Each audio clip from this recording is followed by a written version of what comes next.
Good morning students. देखिए पिछली class में हमने पढ़ा था variation of G with height, depth, rotation and shape. Now our next topic is gravitational field. देखिए ग्रेविटेशनल फील्ड क्या होता है। ग्रेविटेशनल फील्ड किसी अर्थ के चारों तरफ या किसी मास के चारों तरफ का वो फील्ड जिसकी वजह से वो किसी ऑब्जेक्ट को अपनी तरफ क्या करेगा, अट्रैक्ट करेगा। इसका मतलब हमने एक मास ने अपने चारों तरफ क्या बना रखा है, एक फील्ड बना रखा है। अब जैसे ही उस फील्ड में कोई ऑब्जेक्ट जाएगा तो वो उसको क्या कर लेगा, अपनी तरफ अट्रैक्ट कर लेगा। तो वो क्या कहता है, gravitational field. The space around a mass due to which if a mass is come into that field a force of attraction will be experience या force will be experience. Clear है? Okay तो देखिए मान लीजिए ये अर्थ है या मान लेते एक मास है, एक मास दे रखा है m, इससे r डिस्टेंस पे मुझे ग्रेविटेशनल फील्ड चाहिए। ठीक है, तो हम क्या करेंगे, यहाँ पे एक यूनिट मास मान लेंगे। क्या मान लेंगे? Unit mass. ठीक है, तो ग्रेविटेशनल फील्ड बता दिया मैंने आपको। ग्रेविटेशनल फील्ड इंटेंसिटी देखिए। अब ग्रेविटेशनल फील्ड इंटेंसिटी मतलब ग्रेविटेशनल फील्ड का वैल्यू। तो क्या हो गया कि सबसे पहले ग्रेविटेशनल फील्ड इंटेंसिटी का जो फार्मूला होता है that is E equal to gravitational force पर unit mass. Force vector quantity है तो इलेक्ट्रिक फील्ड भी क्या होगा, सॉरी ग्रेविटेशनल फील्ड भी क्या होगा, एक वेक्टर क्वांटिटी होगा। तो E इक्वल टू क्या हो जाएगा, Fg/m। क्लियर है? तो सबसे पहले इन दोनों के बीच में ग्रेविटेशनल फोर्स लिख सकते हैं हम, यूनिट मास और m के मास के बीच में। तो ग्रेविटेशन फील्ड कितना हो जाएगा, G mass m1 m2 divide by r square. ठीक है, यानी P पॉइंट पे कोई मास रखा है, मुझे यहाँ पे इस मास की वजह से मुझे यहाँ पे अगर ग्रेविटेशनल फील्ड इंटेंसिटी देखनी है तो हमने सबसे पहले उसके बीच में क्या निकाल लिया, ग्रेविटेशनल फोर्स निकाल लिया। अब मान लेते हैं इसका डायरेक्शन है r कैप, तो इसके साथ हमने r कैप लगा दिया, तो इधर क्या लगा दिया, वेक्टर। तो हमें पता है इलेक्ट्रिक फील्ड जो होता है वो Fg डिवाइड बाय क्या होता है, m होता है। तो electric field equal to Gm r cap divide by r square divide by m। देखिए हमसे हम कैंसिल हो जाएगा, तो इलेक्ट्रिक फील्ड का वैल्यू हो जाएगा Gm divide by r square into r cap. क्या? ओके, अब देखिए ये जो फोर्स ऑफ अट्रैक्शन आया था ऐसे आया था, Fg r वेक्टर इधर है, फोर्स ऑफ अट्रैक्शन इधर है, तो यहाँ पे हम साइन क्या लगा देंगे, माइनस का। तो देखिए वैल्यू क्या आ रही है इलेक्ट्रिक फील्ड की, ग्रेविटेशनल फील्ड की, minus Gm/r square into r cap. इसका मतलब r कैप अगर इधर है तो माइनस r कैप क्या होगा, इधर होगा। इसका मतलब अगर ये कोई मास है, वहाँ से अगर r डिस्टेंस पे मुझे क्या चाहिए, ग्रेविटेशनल फील्ड इंटेंसिटी चाहिए, तो उसका डायरेक्शन ये होगा और उसकी वैल्यू क्या होगी, Gm/r square. Clear? Gm/r square होगा। समझ में आ रहा है? ओके, नोट कर लीजिए इसको।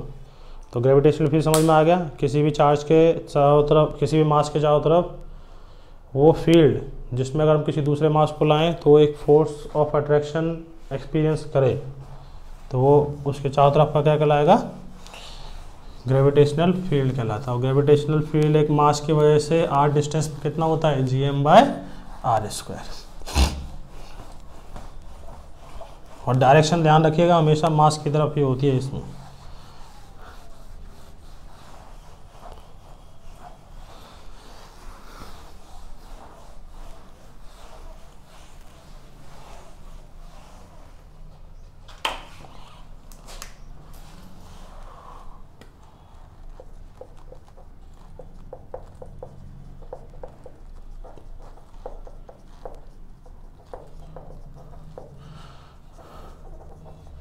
अब देखिए ग्रेविटेशनल पोटेंशियल एनर्जी। अब देखिए ग्रेविटेशनल पोटेंशियल एनर्जी क्या होता है। देखिए एक अर्थ है, अर्थ का मास कितना है, m, रेडियस कितना है इसका, r। इसके सेंटर से r डिस्टेंस दूर कोई मास रखा हुआ है m। ठीक है, अब हमें इसका ग्रेविटेशनल पोटेंशियल एनर्जी लिखना है। तो ध्यान देखिए ग्रेविटेशनल पोटेंशियल एनर्जी का डेफिनेशन सुनिए पहले, कि अगर इन्फिनिटी से किसी चार्ज को इन्फिनिटी से किसी मास को अगर मैं अर्थ के सेंटर से r डिस्टेंस पे फिक्स करता हूँ तो जितना उसमें वर्क करना पड़ेगा वो उसकी किस में स्टोर हो जाएगा, वो उसकी ग्रेविटेशनल पोटेंशियल एनर्जी में स्टोर हो जाएगा। समझ में आ रही बात। तो ग्रेविटेशनल पोटेंशियल एनर्जी क्या हो गया, ग्रेविटेशनल पोटेंशियल एनर्जी हुआ कि अगर हम एक मास को इन्फिनिटी से अर्थ से किसी डिस्टेंस पे सेपरेट करें तो उसमें जितना भी वर्क किया जाएगा वो उसकी ग्रेविटेशनल पोटेंशियल एनर्जी में स्टोर हो जाएगा। तो इसके लिए देखिए क्या करते हैं, अब हमें r डिस्टेंस पे चाहिए तो देखो हम इसको थोड़ा सा इसका देखिए डेरिवेशन किस तरीके से किया जाता है। मान लीजिए इधर इन्फिनिटी है, इन्फिनिटी से मुझे यहाँ पे लाना है तो हमें पता है देखिए ग्रेविटेशनल फील्ड जो होगा वो तो डिस्टेंस के साथ बदलेगा, तो डिस्टेंस के साथ बदलेगा तो इसमें क्या होगा, वर्क वेरिएबल होगा क्योंकि डिस्टेंस के साथ इलेक्ट्रिक फील्ड ग्रेविटेशनल फील्ड बदल रहा है तो इसमें क्या होगा, वर्क डन वेरिएबल होगा। तो हम क्या कर लेते हैं, पहले इस मास को यहाँ पे रखते हैं जो इसके सेंटर से कितना है x डिस्टेंस पे। इसको फर्दर हमने कितना डिस्टेंस मूव कराया, let's say dx distance move कराया और इस पे अर्थ फोर्स भी इधर लगा रहा होगा, डिस्प्लेसमेंट भी इधर किया हमने, फोर्स भी इधर लग रहा है। तो वर्क डन जो होगा स्मॉल वर्क डन dw वो फोर्स इंटू क्या हो जाएगा, डिस्प्लेसमेंट हो जाएगा इंटू कॉस थीटा। थीटा कितना होगा 0 क्योंकि फोर्स भी इधर है डिस्प्लेसमेंट इधर है। क्लियर है। अब x डिस्टेंस पे इस अर्थ की वजह से जो ग्रेविटेशनल फील्ड आएगा वो E का वैल्यू होगा gm/x² होगा और फोर्स का जो फॉर्मूला होगा वो कितना हो जाएगा, दोनों के बीच में g mass of earth into mass divide by x²। ये फोर्स होगा ग्रेविटेशनल, तो ये ग्रेविटेशनल फोर्स ये तो है तो dw बराबर ग्रेविटेशनल फोर्स पुट कर दिया gmem divide by x² into dx। Integration कर देते हैं इसका, इंटीग्रेट फ्रॉम कहाँ से, इन्फिनिटी टू डिस्टेंस r। जहाँ से लेके आते हैं वो उसको इंटीग्रेशन में लोअर लिमिट रखते हैं उसको और जहाँ पे ले जाते हैं उस पर अपर लिमिट। तो gmem divide by x² dx। देखिए gme कांस्टेंट है, बाहर निकाल लेते हैं gmem 1/x² dx that is infinity to r। ठीक है, या फिर ऐसा लिख लो, यहाँ पे लिख लो r इनिशियल, यहाँ पे लिख लो r फाइनल और r इनिशियल और फाइनल हम बाद में पुट कर देंगे। तो यहाँ क्या हो गया, इंटीग्रेशन क्या w आ गया, यहाँ पे क्या कर देंगे r initial to r final. Okay, तो देखिए gmem इसका इंटीग्रेशन क्या होगा, -1/x लिमिट ले लेंगे r initial to r final. तो w का जो वैल्यू आ गया हमारे पास gmem, एक बार अपर लिमिट पुट करोगे -1/r final, lower limit minus lower limit तो माइनस क्या हो जाएगा प्लस 1/r इनिशियल। तो वर्क डन कितना आ गया हमारे पास, gmem divide by 1/r initial minus 1/r final आ गया। अब देखिए इनिशियल क्या था हमारे पास, इनिशियल था इन्फिनिटी, इन्फिनिटी से स्टार्ट किया था हमने चार्ज को और फाइनल पोजीशन कितना हो गया, अर्थ से कितना डिस्टेंस है फाइनल, उसका मास m का r। तो पुट कर देंगे तो gmem divide bye 1/∞ minus 1/r। तो वर्क डन कितना आ गया, gmem और 1/∞ क्या हो गया 0 माइनस 1/r। तो वर्क डन कितना आ गया हमारे पास, gmem divide by r with sign क्या आ जाएगा माइनस। तो ये हमारे पास क्या आ गया, वर्क डन आ गया और यही वर्क किसमें स्टोर हो जाएगा, इसकी ग्रेविटेशनल पोटेंशियल एनर्जी में। तो इसी को क्या लिख देंगे, u equal to -gmem divide by r, क्योंकि पोटेंशियल एनर्जी को किससे रिप्रेजेंट करते हैं हम, u से रिप्रेजेंट करते हैं। समझ में आ रहा है, ओके।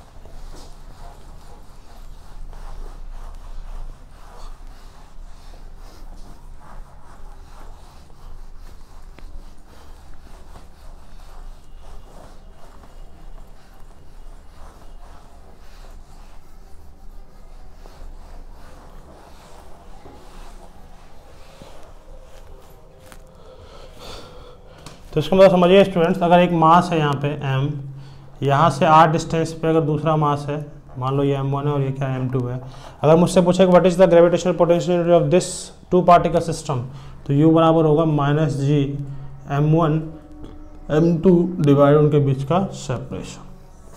तो इसका क्या आ जाएगा, ग्रेविटेशनल पोटेंशियल एनर्जी आ जाएगा। क्लियर है? ओके, तो ये फॉर्मूला आप याद रखिएगा अब इसको।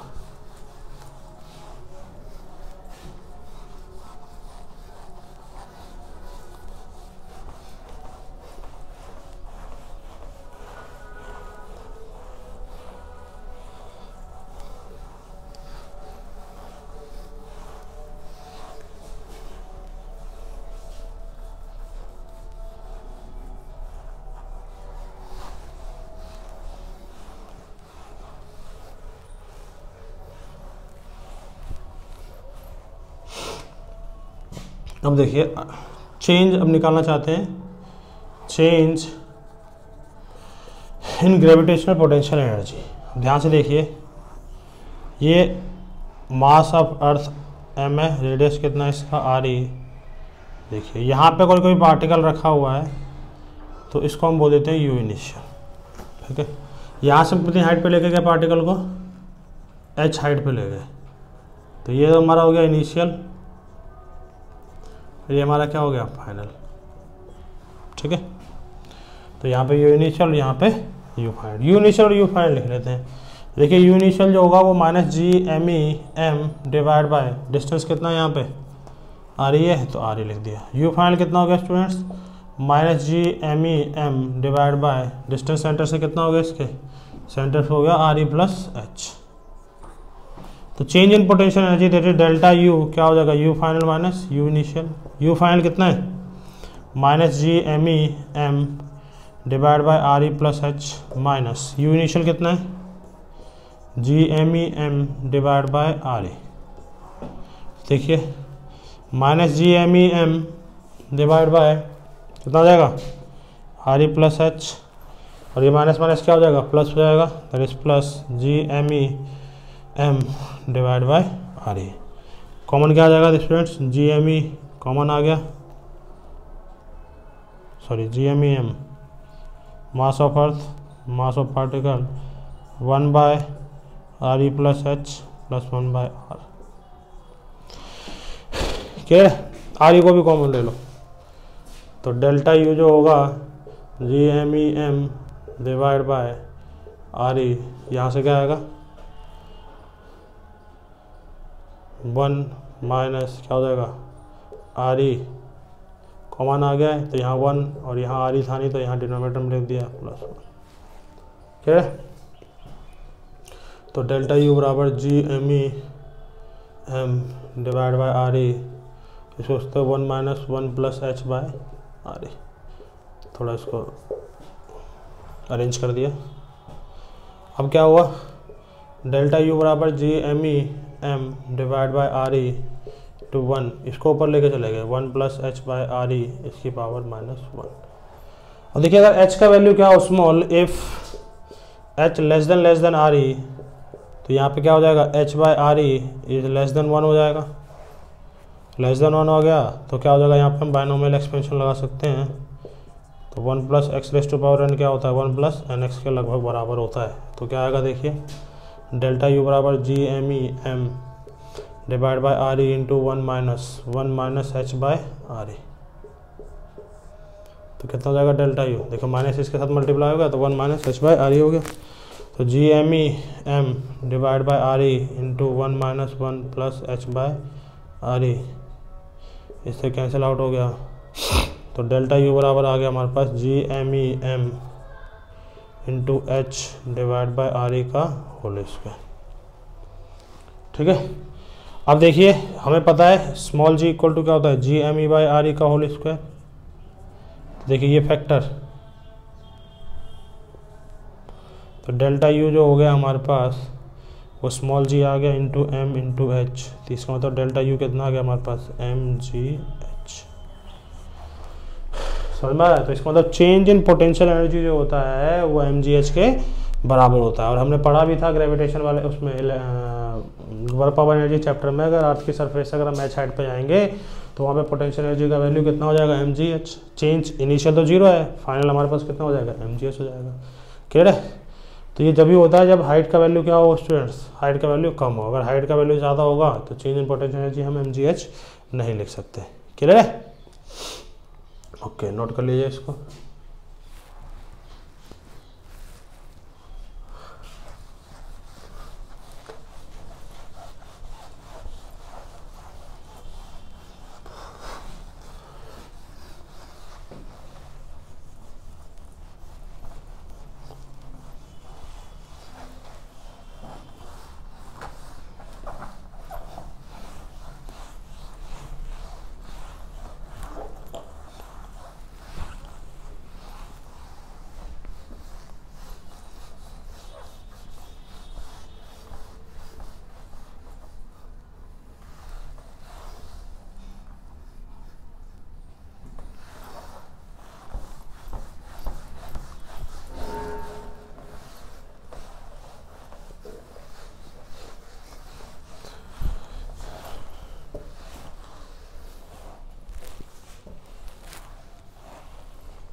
अब देखिए ग्रेविटेशनल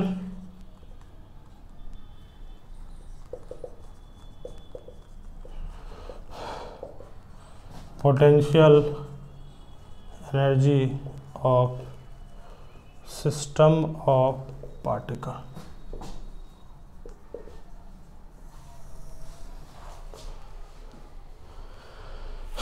ठीक है, इसका मतलब देखिए ये होगा कि मान लीजिए एक मास m1 है, दूसरा मास m2 है, तीसरा मास m3 है, चौथा मास m4 है।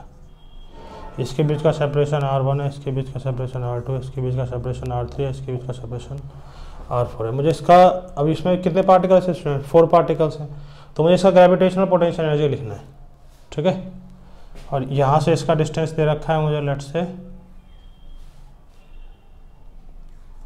r5, और इनका डिस्टेंस दे रखा है मुझे r6। ठीक है, तो देखिए ग्रेविटेशनल पोटेंशियल और जो सिस्टम, इसमें आप जितने पॉसिबल पेयर बना सकते हैं वो आपको अलग अलग बनाने पड़ेंगे। देखिए एक पेयर तो ये बन गया, तो इसको लिख दीजिए -gm1m2/r1। दूसरा पेयर ये देखो, m1 के पेयर देखो, m1 का इसके साथ है, m1 का इसके साथ है, तो बना दो -gm1m3/r2 का होल स्क्वायर। फिर m1 का इसके साथ भी है, -gm1m4/r5 का होल स्क्वायर। तो m1 का इसके साथ भी है, m1 का इसके साथ भी है, m1 का इसके साथ भी है। ठीक है, अब m2 का देखिए, m2 का इसके साथ है, ये हम लिख चुके हैं पहले, अगर इसको लिखेंगे तो ये रिपीट हो जाएगा। m2 का इसके साथ है, ये हमने नहीं लिखा है, तो लिख देंगे -gm2m3/r6 का होल स्क्वायर। और m2 का इसके साथ है, m2 m4 भी नहीं है कहीं, -gm2m4/r4 का होल स्क्वायर। ठीक है, अब m4 का देखिए, तो m1 लिख दिया, m2 लिख दिया। अब m3 का देखिए, m3 का अगर इसके साथ लिखेंगे तो m2 m3 हम लिख चुके हैं, ये देखिए m2 m3 है। फिर ये भी लिख चुके हैं हम, और ये नहीं लिखा है हमने m3 m4 नहीं आया कहीं, तो -gm3m4/r3 का होल स्क्वायर। समझ में आया? तो कितने पेयर बन गए? 3 2 5 और 1 6 पेयर बनने थे। देखिए एक पेयर ये रहा, एक पेयर ये रहा, एक पेयर ये रहा, एक पेयर, 4 हो गए, एक 5 और एक 6। समझ में? तो जितने पॉसिबल पेयर आप बना सके उससे आप क्या लिख सकते हैं? Potential energy of the system लिख सकते हैं। समझ में आ रहा है? ओके, तो ग्रेविटेशनल पोटेंशियल एनर्जी लिखने का तरीका यही होता है। जैसे मैं आपको एक क्वेश्चन देता हूँ, उसको करके बताइए।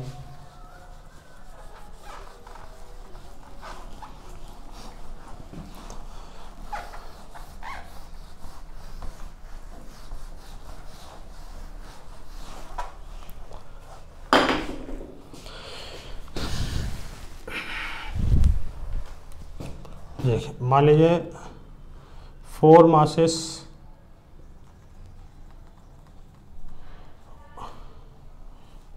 Particle of masses m1 m2 m3 m4 are placed on vertices of triangle of side A equilateral triangle लिख लो, equilateral side of find potential energy of system. मुझे सिस्टम का क्या बताना है, पोटेंशियल एनर्जी बताना है। तो देखिए इक्विलेटरल ट्रायंगल बना दिया हमने, 4 मत लीजिए, 3 पार्टिकल्स हो गए ना, 3 साइड ही तो होंगे इक्विलेटरल ट्रायंगल की, 3 साइड्स, ठीक है। यहाँ M1 है, यहाँ M2 है और यहाँ M3। ये A है, ये भी A है, ये भी A है।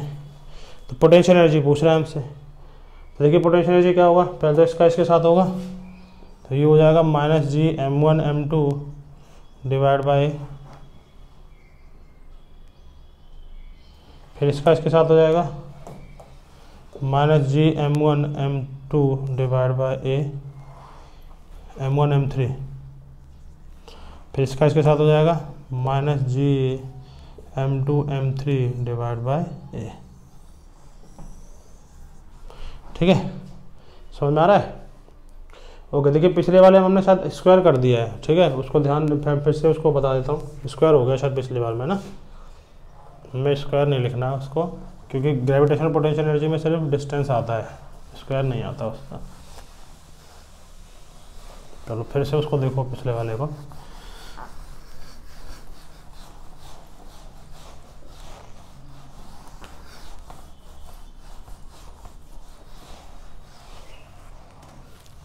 तो ये था ना M1 M2 M3 M4, ये डिस्टेंस R1 था, ये डिस्टेंस R2 था, ये डिस्टेंस R3, डिस्टेंस R4, ये डिस्टेंस R5 और ये डिस्टेंस R6।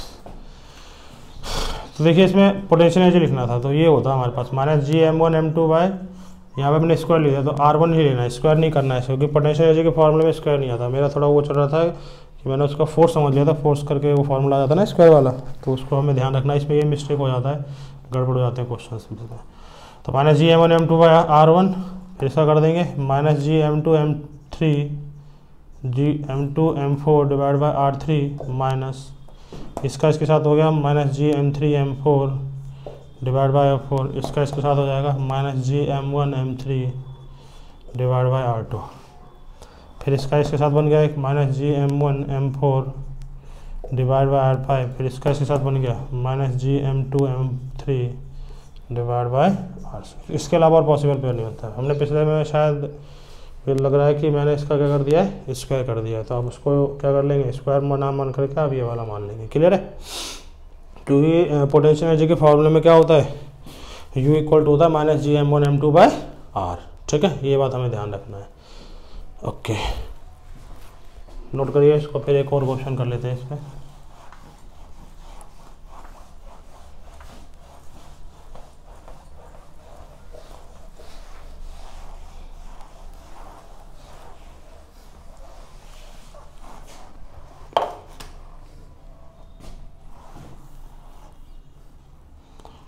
देखिए 4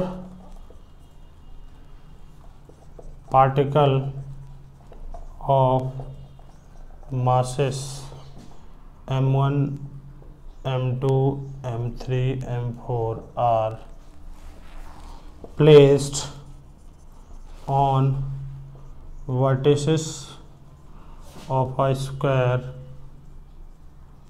of side A. Find potential energy of system। मुझे क्या करना है, सिस्टम का पोटेंशियल एनर्जी लिखना है। तो देखिए स्क्वायर बना लीजिए पहले तो। यहाँ मास M1 है, यहाँ मास रखा है M2, यहाँ रखा है M3 और यहाँ रखा है M4। डिस्टेंस क्या है, A होगा सबसे, क्योंकि स्क्वायर है। इसका डायगोनल कितना होगा स्टूडेंट्स, √2a, और ये डायगोनल कितना होगा, √2a। ठीक है, कितने पार्टिकल्स हैं ये, 4 पार्टिकल्स हैं। अब देखिए एक तो बन गया इसका इसके साथ, तो यू जो होगा, पहले कॉर्नर सारे बार बार लिख लेते हैं, इसका इसके साथ, इसका इसके साथ, इसका इसके साथ, इसका इसके साथ, सब अलग अलग बन जाएंगे। तो यू इक्वल टू हो गया -G M1 M2 divide by A। ये हो गया, ठीक है।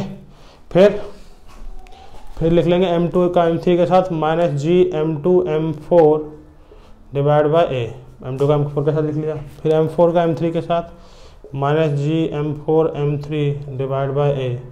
फिर m3 का m1 के साथ minus ji m1 m3 m1 divide by, चारों लिख लिए, अलग अलग है। फिर एक पेयर इसके साथ भी पॉसिबल है क्योंकि डिस्टेंस अलग है यहाँ पे, जी m1 m4 डिवाइड बाय √2 है, ठीक है। बेशक से मास वाला ये m1 m4 कोई भी नहीं आया अभी, है ना, और डिस्टेंस भी अलग है। एक पेयर ये बन गया माइनस, एक बन गया m2 m3 minus G m2 m3 divide by √2 A. तो कितने पेयर बन गए? 6 पेयर बन गए। तो इनका एक ना पेयर फाइंड आउट करने का तरीका होता है, पेयर फाइंड आउट करने का तरीका होता है स्टूडेंट्स का NC2। क्या होता है? क्योंकि जोड़े जो बनेंगे 2 से बनेंगे, तो NC2। तो इसका जो फॉर्मूला आएगा वो आता है n factorial divide by 2 factorial into n minus 2 factorial, ये इसका फॉर्मूला है। मान लीजिए इसमें कितने चार्जेस थे? 4 चार्जेस थे, तो n की जगह पे क्या होता है? n इसमें क्या रिप्रेजेंट करता है? n रिप्रेजेंट करता है नंबर ऑफ पार्टिकल, ठीक है। तो n मासेस, तो कितने मासेस है इसमें? 4 मासेस है, तो n की जगह कितना आ जाएगा? 4c2। तो क्या लिख देंगे? 4 फैक्टोरियल डिवाइड बाय 2 फैक्टोरियल लिखेंगे, n की जगह पे कितना रख दोगे? 4 माइनस 2 फैक्टोरियल। तो कितना आ जाएगा? ये 4 factorial divide by 2 factorial into 2 factorial. अब 4 की जगह पे देखो 4 है, उसके अगला कितना आएगा? 3 आएगा, घटाते जाते हैं इसमें। फिर अगला कितना आ गया? 2 आ गया घटा के, तो 4 3 2 divide by 2 factorial divide by 2 factorial, इससे कैंसिल आउट हो गया। और देखिए 4 3 जा कितना हो गया? 12, और 2 फैक्टोरियल होता है 2, कितना हो गया? 6। तो कितने हो गए? 6। तो इसमें नंबर ऑफ पेयर कितने बनने वाले हैं स्टूडेंट्स? 6 पेयर बनने वाले हैं, इसलिए हमने क्या कर दिया, देखिए हमारे 6 पेयर भी आए। तो ये तरीका होता है number of pair find out करने का, that is NC2। n represents number of masses, clear है। n किसको रिप्रेजेंट करता है? नंबर ऑफ मासेस को रिप्रेजेंट करता है, क्लियर है। ओके, नोट करिए इसको।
देखिए मैं आपको क्वेश्चन कराता हूँ।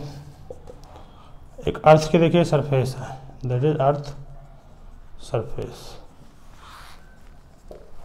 एक पार्टिकल को मैंने अर्थ सरफेस से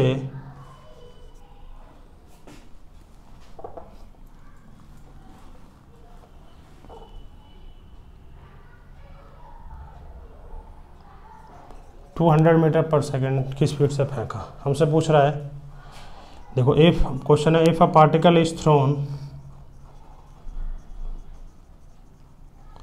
from earth surface with speed of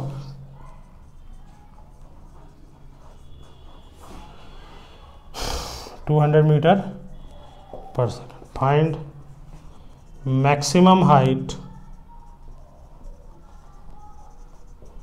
attained by the particle। Maximum height attained by the particle बताना है।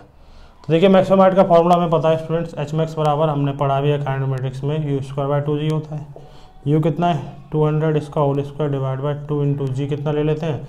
g को देखो 9.8 भी लिखते हैं और सिंप्लिसिटी के लिए लगभग 10 भी लिख लेते हैं हम इसको। तो यहाँ पे 10 ले लिया हमने। 200 इंटू 200 डिवाइड बाई 20। देखिए इससे कैंसिल आउट हो गया, इससे कैंसिल आउट हो गया, कितना आ गया 2000 मीटर, 2 किलोमीटर। तो ये फॉर्मूला तो हम लगा सकते हैं, 2 किलोमीटर तक कोई दिक्कत नहीं है। बट अब इसी फॉर्मूले में, इसी क्वेश्चन में मैं क्या करता कि एक पार्टिकल है उसको मैं 1 किलोमीटर पर सेकंड से ऊपर फेंक रहा होता है। 1 किलोमीटर मतलब वेलोसिटी कितनी हो जाती है हमारे पास, दैट इज 1000 मीटर पर सेकंड। तो यहाँ से अगर मैं एच मैक्स निकालता तो क्या हो जाता है, you square by 2g। You कितना हो जाता है 1000 का whole square divide by 2 into 10, कितना हो जाता है 1000 इंटू 1000 डिवाइड बाई 20। इससे कैंसिल आउट हो गया, ये हो गया 50, कितना आ गया 50 किलोमीटर। 50,000 हो जाता है, 1000 क्या होगा किलोमीटर, तो 50 किलोमीटर बोल रहा है। तो 50 किलोमीटर पे जी का वैल्यू क्या हो जाएगा, चेंज हो जाएगा। तो उस केस में आप क्या कर सकते हैं, उस केस में आप ये वाला फॉर्मूला नहीं लगा सकते। समझ में आई बात। उस केस में अगर आपको इस क्वेश्चन को सॉल्व करना है तो आप ये वाला फॉर्मूला इसमें नहीं लगाएंगे, क्योंकि यहाँ पे हाइट कितनी आ रही है स्टूडेंट, 50 किलोमीटर। 50 किलोमीटर की हाइट पे जी का वैल्यू में क्या आ जाएगा, चेंज आ जाएगा। 2 किलोमीटर तो अप टू 10 किलोमीटर तक जी की वैल्यू में कोई खास फर्क नहीं आता, तो हम ये फॉर्मूला लगा सकते हैं। बट जैसे ही 5-10 किलोमीटर के से ज़्यादा जाने लग जाएगा हाइट पार्टिकल का, तो उस केस में जी का वैल्यू क्या हो जाएगा, वेरिएबल हो जाएगा। उस केस में ये फॉर्मूला लगाना गलत होगा। तो पहले आप इस फॉर्मूले से चेक कर लेंगे कि कितनी हाइट आ रही है, तब क्या करेंगे फिर क्वेश्चन में। उसके बाद देखिए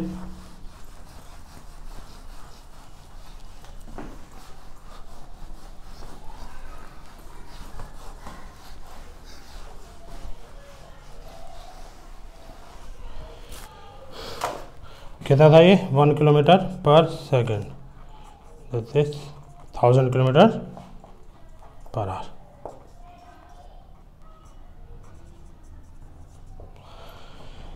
तो यहाँ पे हम एनर्जी कंजर्वेशन लगाएंगे। देखिए अब अर्थ की सरफेस से फेंका है हमने, और कितनी हाइट पे जाएगा, जितनी हाइट पे जाएगा तो वहाँ पे भी कितना हो जाएगा स्टूडेंट्स, 0 हो जाएगा।